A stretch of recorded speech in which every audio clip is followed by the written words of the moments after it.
It's on. Okay, so we're talking about the Qumran biblical canon today. So this is really going to give us a good idea of what texts were holy to this sect, being it's their biblical canon. Makes sense. Okay, so the canon itself, the Qumran's sex canon. So the Jewish biblical canon, what I mean is what later on becomes the rabbinic canon, what is our biblical canon, had not been fixed during the heyday of the sect. The sect came around probably sometime in the 140s before the Common Era. It ends 68 of the Common Era, so they don't hit their heyday. We know until probably 20, at least 20 years after, when the teacher of the righteous seems to show up and really take leadership of the group. So during this time period, it's a very fluid biblical canon. It's believed. Well, I'll get to it in a minute. The next point I'm making. So we have what is canonized as far as the standard Jewish biblical canon, the five books of Moshe, Hamisha Chumshe Torah. That is. Then we have the Navi, the prophetical works. The Naviim are canonized as well, the prophets, and we have the book of Tehillim or Psalms is beginning or is in a process of being canonized. But Psalms is only one of several books in Ketuvim, the writings, such as we have the five Megillah, well, Ruth and Esther, those type of books, as well as Chronicles, Ezra, Nehemiah, Job. So so those books have not yet been added to the canon, and that will come on a little later. So we have the halachic letter, which we've already spoken about, speaks about the book of Moshe. That's the Chumash, the five books, the Nevi'im, the prophets, and of David, which is a reference to Psalms, being that most of the Psalms in Tehillim are attributed to David. Not all of them are. We have some actually attributed to the sons of Korach, let's say, which may come as a bit of a surprise to you, saying Korach, bad guy, but his sons apparently did teshuvah, and according to rabbinic thought, who is, and it comes from based on Divrei Hayim Chronicles, who is a descendant of Korach, good guy, someone who comes off very well later on in the Tanakh. Shmuel, Samuel, the prophet Samuel, is a descendant of Korach. So the rabbis, by the way, said, Korach, how could he make such a mistake leading a rebellion against Moshe and Aharon? And they say he prophetically realized that Shmuel, this great Navi, this great prophet, was going to come from his lineage. So he said, it must be successful in this revolt I'm planning. What he didn't realize is his own children wouldn't join it. They would separate themselves from him. Okay.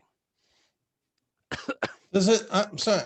So Korach, the earth swallows him and his followers all up in the Torah. Does it specifically say Korach's children weren't there or didn't No, support him?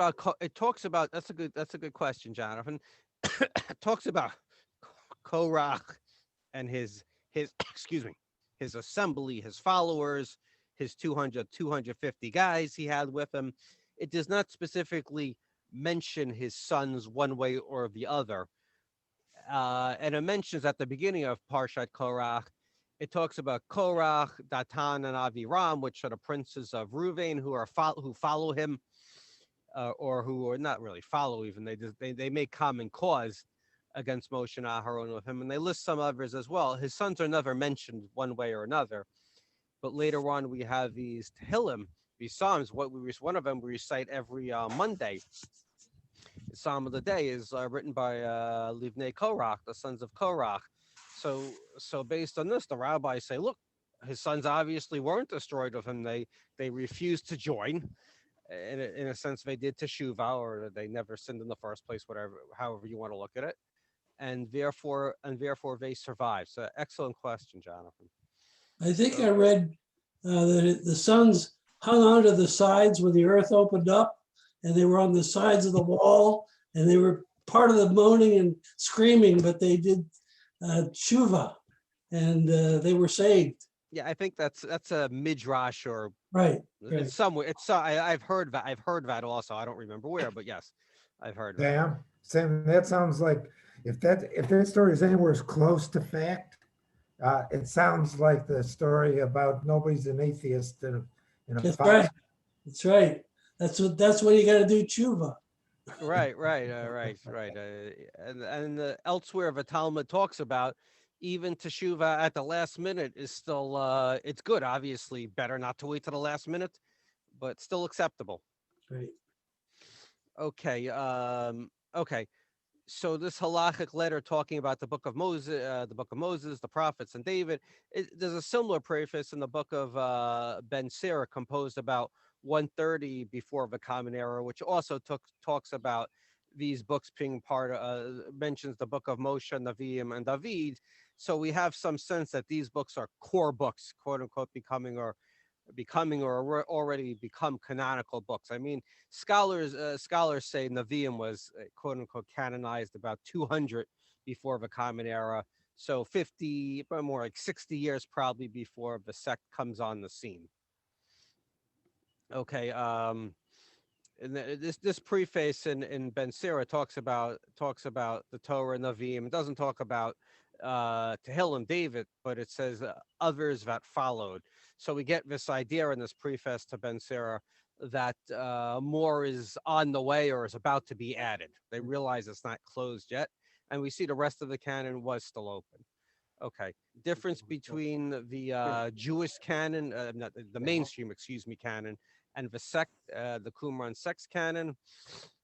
Okay, so the Qumran sect viewed Enoch and Jubilees as canonical. These were part of their biblical canon, and we're going to talk about these texts a little bit here. 11 copies of Enoch, all in Aramaic, were found in Cave 4. Okay, and the 3rd century BCE predates the Qumran sect. So the texts are older. The texts are actually older than the sect, but the sect obviously thought they were important enough to put them in their biblical canon. So what does Enoch talk about? It's based on, or why is it one of these books that someone wrote that is in the Qumran sect's canon and it's in the Apocrypha.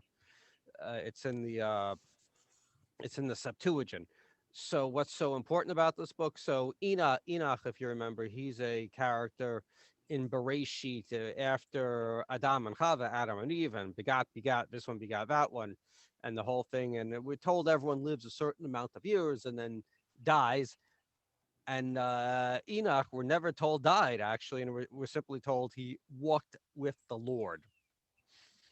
So based on that, so he's always been because of that, he's only one of the 2 people in the entire Tanakh that never seems to die. The other clearly being Eliyahu, with the going to heaven in the chariot of fire. So he's always been a very intriguing figure, Enoch. And later on in they come up again, particularly in Kabbalistic legends about life after death, because they never died. So they're greeting people as people enter the next world, that type of thing. They're involved in that. So there's a lot written about Enoch, fallen angels coming back to Earth from the heavens, all of that type of stuff. Quite interesting. Okay, but since he didn't die, he tells a story of history. That basically he's doing like Mel Brooks to the history of the world. He has his history of the world, but instead he also gives you the future as well. And we have this was eventually translated into Greek, and fragments remain or are found in Egypt, and they were found in Ethiopiac, which is Ge'ez as well. So it was a popular text in the sense that just as works were being translated from Hebrew into Greek, so here we have this Aramaic text, which is also being translated into Greek and Ethiopic as well. Interesting the way it gets around. Jubilees, that's the other one we mentioned so far. So 18 copies were found in the caves, written in Hebrew. So this was a popular one. They found 18 copies.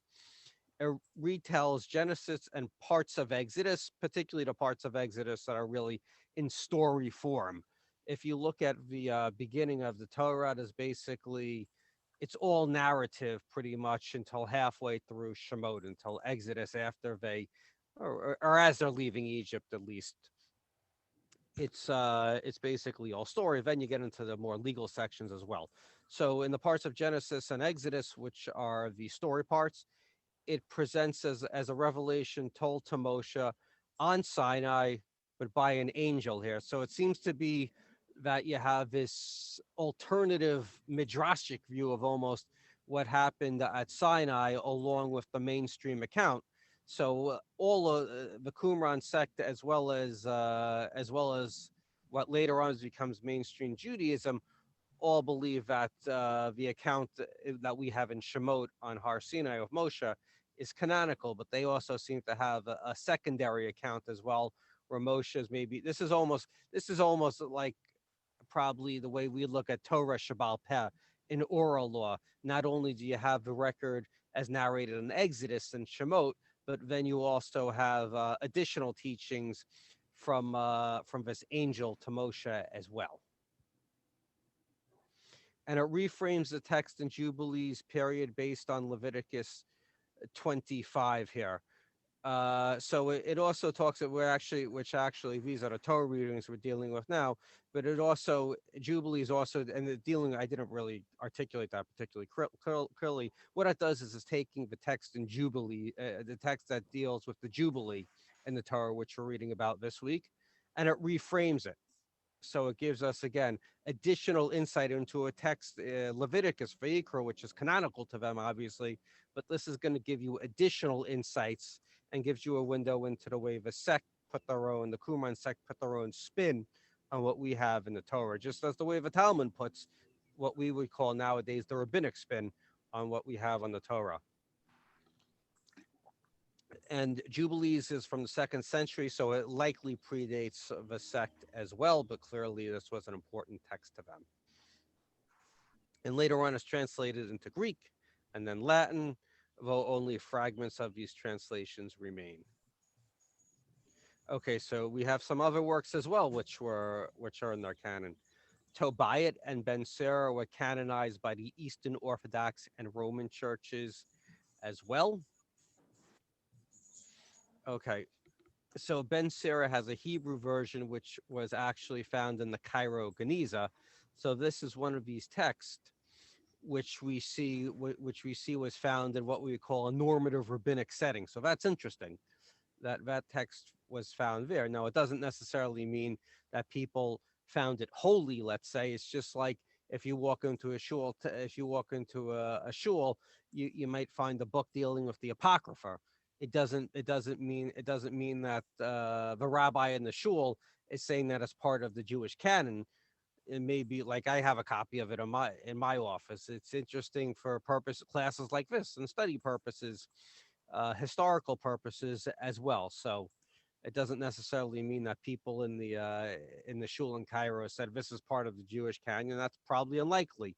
That debate had long since ended, but nevertheless, we have records of they still had copies of this for one reason or another. And additional manuscripts were also found on Masada, so we can reconstruct the Hebrew original to a greater degree because we have the Hebrew found on Masada. Okay, so rabbis in the Talmud actually viewed Bencero as canonical in the very early Talmudic stages. So they would use it. So they'd use it the way that you would use a proof text from the Torah to make a point. They thought it was kosher to throw in something from Bencero, which tells us that the Jewish canon wasn't closed as the early Talmudic period began. There were debates about when the Jewish, what we call the rabbinic or mainstream canon was closed. I've heard it as early as 90 BCE, but 90 CE. But it's argued that Rabbi Akiva, and we're going to come up to this in a minute, Rabbi Akiva added in Shir HaShirim, which was always controversial, the Song of Songs, and Rabbi Akiva died during the Bar Kokhba revolt, 135. So that would go for a bit of a later dating. And the Mishnah, the first part of the Talmud, wasn't even canonized, at least until 200 of the Common Era. So during this first century period here, we see that it's in the rabbinic mind, it's not completely canonized because Bencero at least is considered fair play by some of the rabbis. So they viewed it as part of the canon, but eventually a decision is made and it doesn't really make the final cut. Maybe some thought there was a final cut, but it doesn't take effect till later. Another text is the Genesis Apocryphon, which retells some of the stories in Genesis from Lemach, who's the father of Noah, to Abraham. So what it's really doing is it's, in a sense, filling in some of the blank spots between the Adam story and the Noah story. We have the story of Adam and Eve, and we all know the story. And then there's not much. We're told this one is a son of this one. There's a whole genealogy, but we're only given very limited insight into what's going on. It's not like we have these full-blown stories which are really full of details. At most, we get a little detail here and there until basically we get up to Noah. So here it's giving us a little more background into what was going on as we approach the time of Noah. If I wanted to be cranky, I would say this is dissing Moses and God. I mean, the Torah is supposed to be you tell me, the complete story, and God dictates it to Moses. Why wouldn't God have included this additional information? This seems, I'm a secular person, so I don't take this stuff that seriously, but this seems like an affront to God and Moses that they're adding to it. I thought you're not supposed to add to the Torah. Okay, that's a fabulous question. Does anyone want to respond before I respond? Well, Rabbi, Yes. Rabbi, is it? Yes, Scott. I mean, that's the same question you would say have nothing to do with the Qumran sect. That's about rabbinic Judaism. That, what's the authority of the Torah Shabbal Peh? Why wouldn't God have given us everything in the written Torah also? So it's the same question that goes to the authority of the Talmud, right? Yeah, absolutely. So, yeah, I mean, you could take that question and apply it as Jonathan applied it in the context of what we're talking about. You could apply it as, Scott applied it. And basically, the Sadducees and later the Essenes made more or less those type of arguments as well, basically saying we have a Torah Shabbat, we have a written text. What's with all of this other Narishkeit? You're as Jonathan said, you're dissing God.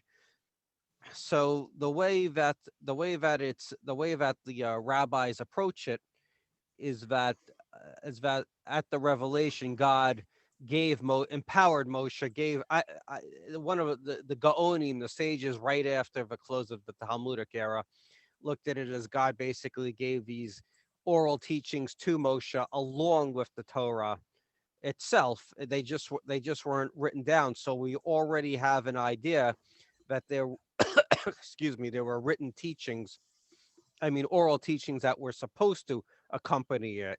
And it's like let's pick something very even simple that people could relate to. It's you're at a shul meeting and you're discussing the bylaws of the shul, and there's things that are written out, and then there are things that maybe aren't explicitly written out, but they're all understood. So very, very simply, the Torah commands us to rest on Shabbat, doesn't give us all that much detail on what exactly that means to rest on Shabbat, or what it means to afflict yourself on Yom Kippur. Exactly. Doesn't mean you're supposed to beat yourself up and bang your head against the wall till you get bruises. No, it means it's understood to mean you fast on Yom Kippur. So all of the so that's the way the rabbis look at it, the Gaonim at least, and then the other opinion is championed by the Rambam, who basically says, no, that's not really what happened. God basically deputized Moshe, taught him how to look at the text and kind of figure out himself what it means to observe Shabbat, or what it means to afflict yourself on Yom Kippur. and Moshe then taught the system to the next generation, and so on and so forth. And the rabbis hang rabbinic authority. It's 17:6, I think, or 17:11, I think, whatever, in Devarim, Deuteronomy. Lo tasor yamin or samol. Don't turn to the right or left of the Kohen, the prophet, the Shoftim, the judges, and who else does it? Judges, I think the Levim, and who are the people who are doing the teaching, basically the authority figures, basically. So the rabbis look at that pasuk, and in a sense, you're reading into pasuk itself. It just says, "Don't turn to the right or left of what they teach you." So then they take that to mean, don't turn to the right or turn to the left of whatever they teach you. So that means the rabbi. So that means that they have the authority to make further laws, to expand and really expand on this oral law, and take the Torah itself, which is a very terse text, and then supplement it with an oral Torah as well. So that's really the rationale for rabbinic authority. Now you raised another point about Baal Tosif, which means you can't add on to the Torah. So the rabbis do not have the authority to, let's say, create a new holiday and say the Torah commands you. Let's say I see Scott's on, and I know he's a fellow Seinfeld fan like I am. Some of you may too. So if you remember, Festivus was a holiday made up by George's father. He didn't like that Christmas was too commercial, so he made a new holiday, Festivus. So if Rabbi Steven Saks, because he's a big Seinfeld fan, declared that Festivus is a holiday of biblical mandate, of biblical proportions, I'd be guilty of Baal Tosif. I am adding on to the Torah. It's like saying the Torah is not good enough. I'm dissing God, as Jonathan said. Or if you say the lulav and etrog, the Torah commands that instead of having 4 species, you have to have five and add a rose to it or whatever it is. You can't do that. That's you're adding on to the Torah. Just as you can't take away laws, you can't say this kashrut thing, it's abolished. You can't add on.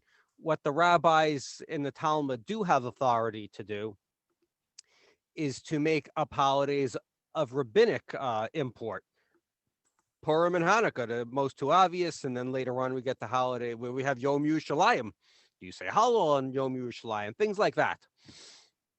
Yom HaTzmaut, we just celebrated Yom Yerushalayim is coming. So these are things that, according to the rabbinic point of view, the rabbis do have the authority. Now, obviously, the Sadducees and later on the Karaites would take issue and disagree. Does that help, Jonathan? Yes, thank you. You're welcome. Okay. So talking about and one thing I did want to add on is here what they're doing is slightly less controversial than some of the things I just said about adding on to the lulav and the etrog and things like that. Here, basically, they're just kind of filling in backstories, as opposed to, it's when you make laws, that's what's really becomes problem from a Jewish legal point of view. You really have to entertain Jonathan's concern as a very real concern. You have to watch yourself. As far as the background stories here, that's kind of what we see in Midrash. Basically, they're just kind of filling in background stories of where the Torah doesn't seem to give you the whole entire story. Okay, it includes the description of Sarah's beauty, which invokes the language of Shir Hashirim, the Song of Songs, which, as we alluded to already, was so X-rated in nature. The rabbis were very reluctant to add it in. It was finally decided that it was a love poem between God and Israel, where God is speaking in the first person. So that's how they finagled that one in. It's based on a terse passage, Genesis 12. You remember the stories with Abraham when he goes to Egypt, and when he goes to the Plishtim, the Philistines, and he's always telling his wife, to say you're my sister, because if not, they'll kill you and bring you to the king and stick you in his harem. Interesting, just on a side point, in one spot it seems to be she was actually his half sister, and he kind of falls back on that a little bit, as when he's challenged on why he wasn't quite true, and he's basically says, well, it was a half truth. And another place it seems like she's his niece, and you're gonna say, well, how could he marry his half sister? Let's say that's forbidden. It is forbidden, but the Torah doesn't forbid that till later on. That's how. Okay, Tehillim, Psalms again. Okay, so the copies of the Psalms are particularly well preserved. The fragments which have been found. Okay, so they had their own. They had Psalms in their biblical canon, the Qumran sect, but they appear to be put in a different order than the order we have, and 5 additional Psalms appear at the end, which had previously only been known in Syriac. So that's pretty neat. That because they found 5 additional Psalms, which you probably would think were not only at one point important to this group, but were popular and maybe used by other groups, and over time, for whatever reason, just simply got lost. That's not uncommon. Think about what is the book? I'm blanking out here. What's the book in the Torah? In the Torah itself, references Sefer HaMilchamot. Is that it? The Book of Wars, where it talks. It's in Parshas Balak. Isn't it? Yeah, Parshat Balak. Thank you, Scott. You want to just give everyone a little background? Isn't it in the one of the parables or something that Balaam is reciting or something? Isn't that where he makes mention of it or something about a book of wars? I thought it was in context something where it's in that general vicinity, but in the Torah, but they beat someone in a war. They beat it may be the Moabites and Midianites when they get their revenge. When they go to get revenge, particularly on the Midianites, they go take revenge on them. They actually kill Balak. I mean, excuse me, kill Bilam later on for his devious efforts, and I think it mentions that all of this was recorded in Sefer HaMilchamot, the Book of Wars. Yeah. Rabbi, So I forgot the exact context. Maybe Scott is right, is more on point. But the larger point I'm making is, if you go open up a Jewish biblical the Tanakh, or you go into a really expansive Jewish library, you try to Google it, good luck trying to find the actual book. You'll find references to it, but you won't find the actual book. Why? Because it's been lost to history. So just as these additional Psalms were lost to history eventually. Rabbi, Yes. this slide generates a question for me. Okay. The second one, the Canonical Psalms. When Psalms were canonized, in that process, was their order set, or was their order set prior to canonization? That's the first question. The second question, for the Psalms that were found here, but in a different order, is there any scholarly treatment on the order that was found, and whether there's rationale behind it that differs from ours? Oh, the second one, I'm not sure. The second one, I just don't know. The first one, I would assume the first one is things were relatively fluid. There was probably, over time, there was probably a consensus forming on some sort of order, but it wasn't really set until probably things are really canonized. Just as the tefillah, which we have in the even the Amida, let's say, it tends to be pretty fluid until it's set in the time of Rabban Gamliel, 20 or so years after the destruction of the Second Temple, and we still see vestiges of the fluidity in prayers like Sim Shalom, which we say in the morning, versus Shalom Rav, which we say later in the day. Different versions of the same prayer for peace, or the Modi'im, which we say silently, and the Chazan says in the Hazarat Hashatz, the repetition of the Amida, versus Modi'im de Rabbanan.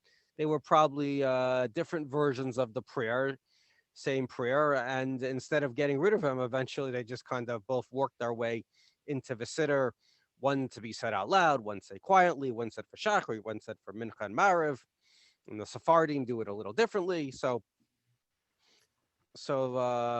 my guess is they probably weren't really putting a final order, even though there was probably something that approximated a accepted order. So that's the closest I have to an answer. Good question, Alan. Thank you. Welcome. Okay, and what we see, we're talking about the Tehillim, we're talking about the Psalms here, is the broad picture. Is we see this Davidic tradition culminating with his messianic line. So we have to remember it wasn't just like David was crowned one day and it was, oh, the Mashiach will come from David. Let's really, we see over the course of the Book of Kings, and then the people go into exile. We have this idea that eventually the savior from the house of David, at first he'll be a political leader, will come back and lead the people back. Later on, it takes on more of like an end of days type of feel. God's end of history, God's kingdom is going to come down. Gets conflated with the all these ideas about life after death and Tchiyat HaMetim, particularly in the book of Daniel during the which is scholars believe was really written during the revolt against the Seleucid Greeks. But Tehillim really helps culminate the idea that the future redemption will come from the Davidic family, and we even see the leader when the people first come back from Babylon, Zerubbabel, is from the house of David. All right. So we have a Qumran book of Job in Aramaic. Interestingly enough, it's the only the only previous translation of the Bible is Greek. So now we have a book that's actually in the quote unquote mainstream Jewish canon, and it's translated into Aramaic as opposed to the Greek Septuagint. It's older. You may be saying when I was looking at this, I immediately said, well, what about Targum Onkelos, the translation of the Torah into Aramaic, like we have on the inside page of the Chumash? We have the Hebrew letters, but if you read it, it's Aramaic, not Hebrew. So this is actually older than the Targum. The Targum was made because you had Greeks were in Mesopotamia, the area we called Mesopotamia, the empires, Assyria, Babylon, Persia, those places, speaking Aramaic. So the Torah was translated by Targum Onkelos, who was actually a guy who converted to Judaism, and he translated it into Aramaic, just the way we have translations into English. But this Aramaic Eov or Job is actually even older than the Targum. Okay, the Tosefta, which is like Mishnaic type teachings, which weren't in the canonized version of the Mishnah, say that Rabban Gamliel, first century, banned the translation of Job into Greek. Is this that? I have an extra T. Sorry. Is this that translation that they had in the Qumran library? Did they sneak it out of Jerusalem, let's say, or had it there because they couldn't walk around Jerusalem because Rabban Gamliel, who was a really very strong figure, had banned it? Well, it's possible, or maybe it was a different Greek version. We really don't know. So we have the Enoch, the Genesis Apocryphon, and the Targum Job, the translation of Job in Aramaic. So we have a lot of Aramaic. So let's look at that in a larger context. So Aramaic is becoming the spoken language of the Jews. They had been in places, and there are still Jewish communities in Persia, in Babylon, those type of places. And even though Judea had been settled by Jews again, so what's going on here is that Hebrew as a spoken language is really beginning to die out, and the lingua franca of even Jews living in Judea of Israel is really this Aramaic, which is like an international language, basically, like the way English is today, the way French used to be used for diplomacy and international language. And we even see that the Talmud, the Gemara, most of it is written not in Hebrew, but in Aramaic. It's Hebraicized Aramaic, true, but nevertheless in Aramaic, to the point where if you look at it, if you take, let's say, a Steinsaltz all Hebrew character Talmud, what it will do is we'll take the Aramaic and translate it into Hebrew for you, just the way you could translate the R scroll does it into English. He'll translate it into Hebrew, and the R scroll now is an all Hebrew edition, all Hebrew character edition of Talmud. Does the same thing. It takes the Aramaic and it translates it into Hebrew. Okay, and somewhere between, we're not sure, 1st century CE and 300 CE, Hebrew ceases to really be a spoken language. It's still the language of prayer and study. We see there's a rabbinic Hebrew that we really see in the Mishnah, and and it's not really until Ben Yehuda. Many of you have been to Ben Yehuda Street in Yerushalayim. It's a big outdoor shopping pavilion. He's the one who really brings Hebrew back to life as a spoken language. Okay, so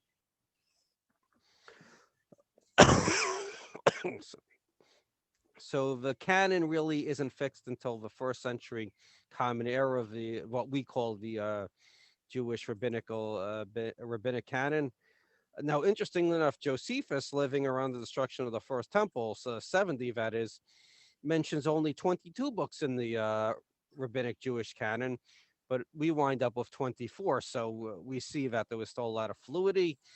There were debates over Kohelet. Is it heretical or not? Where it's attributed to Shlomo, by the way, Kohelet. But there's concern where he's basically saying, what's really the point? There was a concern that he was really telling people, don't worry about all this piety stuff and the observance of mitzvah. What's really the point? You're all going to die anyway. So there was a lot of debate over that. And also Shir Hashirim, which is attributed to Shlomo as well. They do make it in eventually. By the way, they talk about the other one that's attributed to Shlomo is Mishleigh Proverb. So the rabbis look at it. Shir Hashirim, he writes as a young man when he's full of optimism and hope for the world, that type of stuff. He writes this beautiful love song between God and Israel.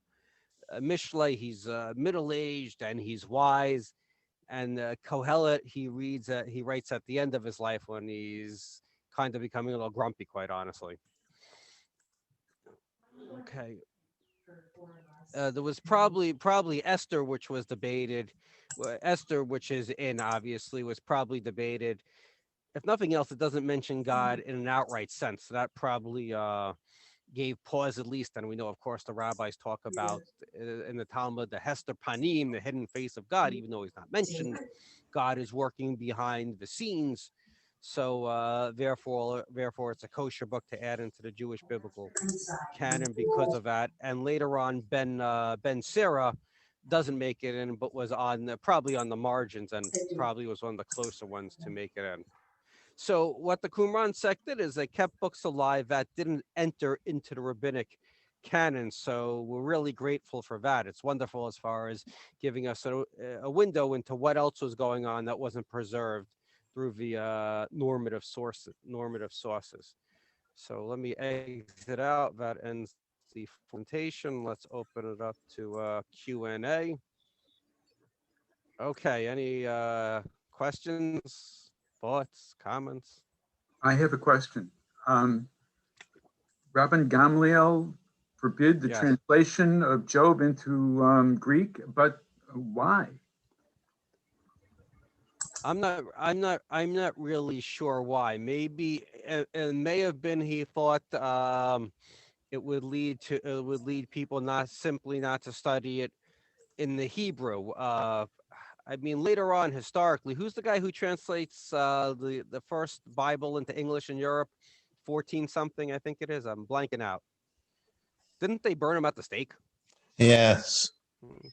Yeah, the Catholic Church. Wanted to keep it. Irene, you're on mute. Yeah, I think you're thinking of Tyndall. Yeah, that's it. Yeah, he managed to translate, I think, all of the New Testament, but only part of the Hebrew Bible into English. And he was burned at the stake. I forget by whom. Well, because I know he was on the mainland of Europe, but he was also English, and there were so many people being burned by different sects. It's kind of hard to tell. But interestingly, the King James version is like 90% Tyndale. All the famous phrases and words and whatever. Right, that you find in your hotel when you open up the Yeah. open up the drawer. But so it may be, Mark, and this is just speculation on my part here, that change is hard for people, and it may have been a threat, like where people should be studying the text in the original Hebrew. This is we've already seen this movie with Jews becoming too Hellenized in the past. Do we really want to encourage it? And then over time, I mean, granted that there was already a Septuagint, but maybe Rabban Gamliel thought it could be misunderstood in the translation. I don't really know why that book in particular. It's a great question. I don't know. But usually when things are first translated, usually someone has isn't crazy about it. Good question. Someone else? The Septuagint, is Job part of that? I believe it becomes part of. It should be part of the Septuagint. Can anyone look that up? I don't see why it wouldn't. I don't see why it wouldn't be. If I start with a supposition that there's a core reason why Job in particular might not be favored to be translated to Greek. One, Job is a difficult text to absorb and to understand the players. I mean, you have the Satan challenging Hashem, and maybe there are overtones to the stories the Greeks told themselves with the pantheon of gods that they have. Okay, that's a good point. I think that's an excellent point, actually. But if it's already in the Septuagint, it was already translated. Right. Well, the Septuagint.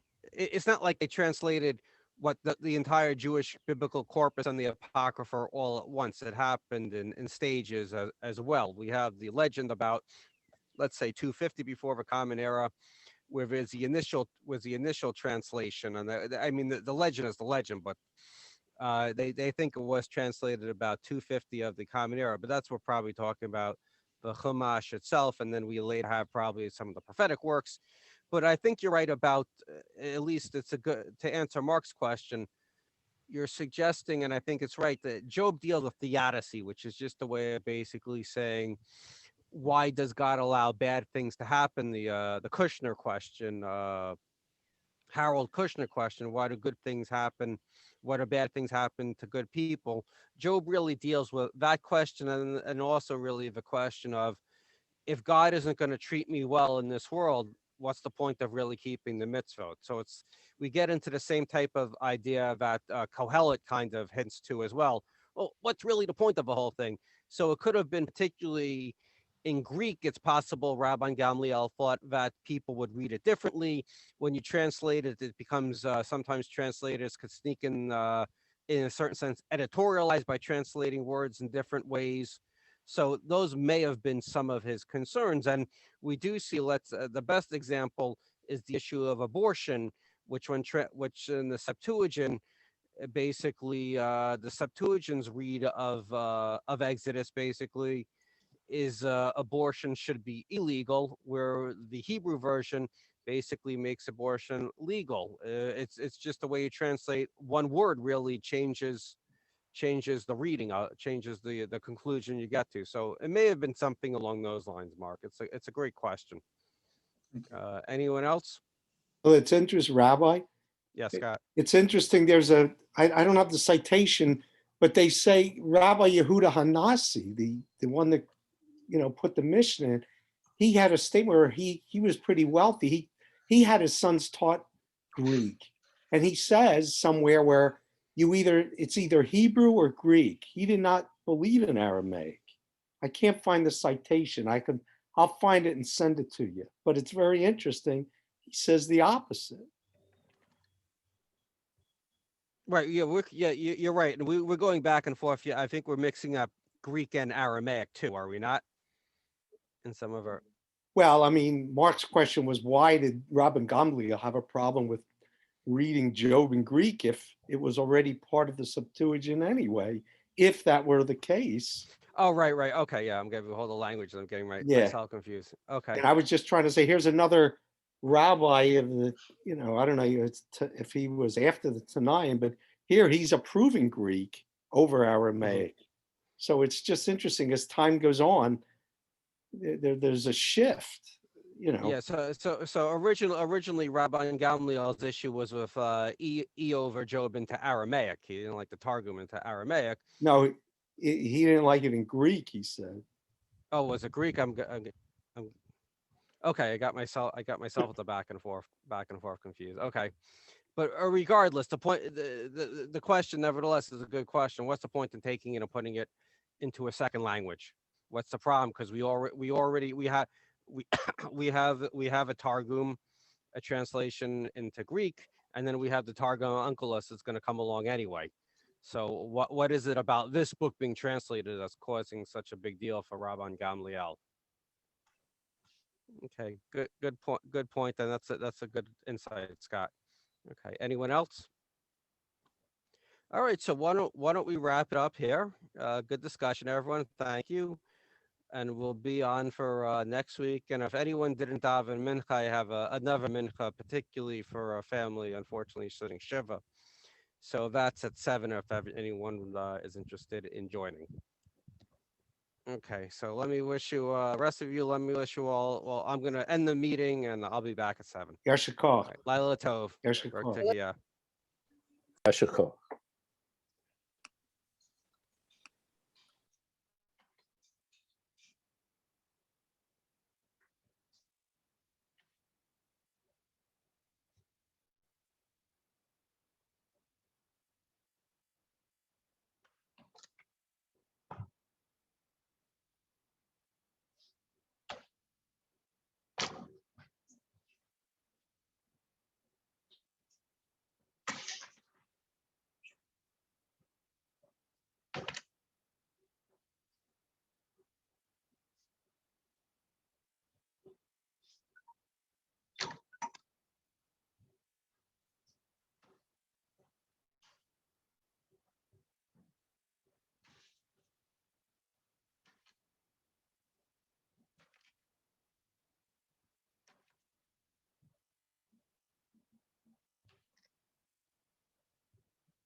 Oh, hi, Irene.